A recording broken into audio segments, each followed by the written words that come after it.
Paulo Avellino ay bumili ng bagong bahay sa Batangas para sa kanila ni Kim Chu. Ang bahay ay malapit sa dagat, kaya't maganda ang tanawin.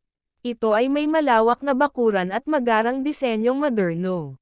Pinili ni Paulo ang lokasyon dahil nais niyang magkaroon sila ni Kim ng tahimik at pribadong lugar. Mayroon din itong swimming pool na perpekto para sa mga okasyon. Si Kim ay natuwa sa desisyon ni Paulo na bumili ng bahay sa Batangas. Ang bagong tirahan ay magsisilbing getaway nila tuwing weekend. Maraming puno at halaman sa paligid ng bahay kaya malamig ang simoy ng hangin.